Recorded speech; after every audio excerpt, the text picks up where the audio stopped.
Ngayong araw mga boy, napanood ko to sa TikTok. Kaya no, tingnan nyo mga boy, yung dahon nga ng saging pwede palang lumipad mga boy. Yan o, grabe, napakangas. Kaya ngayon ay susubukan natin kung kaya nga ba natin gumawa nito mga boy. Kaya naman ngayong araw mga boy, maaga pa kami pumunta dito sa aming bukid mga boy para makapaghanap ng dahon ng saging na gagamitin natin para sa bidyong ito. So meron na akong isa dito mga boy at kumuha pa ako ng pangalawa at kukuha pa ulit ako mga boy ng pangatlo para so bali magiging 3 attempt ito mga boy. So ayan na mga boy, meron na tayo ditong dahon ng mga saging mga boy. Kaya ang susunod nating gagawin mga boy, i-shape nga lang natin o ikakat yung mga gilid dito mga boy, kagaya nung napanood natin sa TikTok. Kaya no, yung parang magmukha siyang ibon. Kaya naman dito ay mamadaliin ko na ito mga boy para naman mabilis itong matapos at para naman makapagsimula na tayong makapagpalipad nito mga boy. So ayan mga boy, natapos na nga ang ating unang ibon. Ito yung dahon na ating papalipad din mga boy. So ayan, nakat ko na yung gilid niya. So ang gagawin ko itong pangalawa mga boy,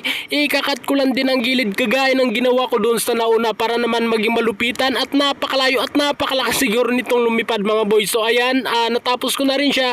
So itong pangatlo na naman yung aking gagawin mga boy. Ilalagay ko lang yan dyan saglit at itong pangatlo ay akin na ding sisimulan mga boy. Ayan. At yan nga mga boy, mapadaliin na natin ito dahil excited na rin ako makita kung paano nga ba lumipad ang mga ito mga boy. Kaya ayan, natapos na yung isa mga boy. So bali ito na silang lahat. So ayan, pwede na siyang gawing pakpak mga boy.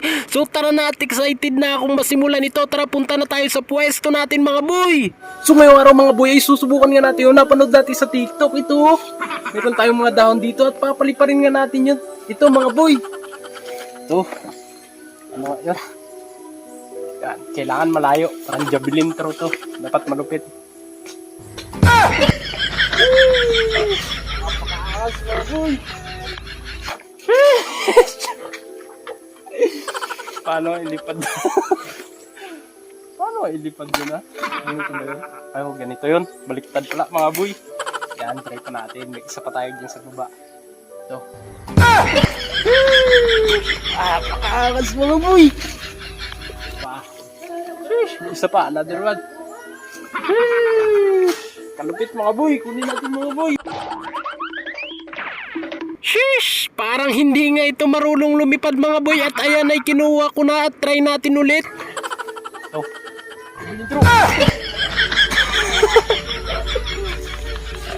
Ako'y nagtataka mga boy kung bakit ang mga dahon ng saging dito sa Pilipinas ay ang bababa lumipad.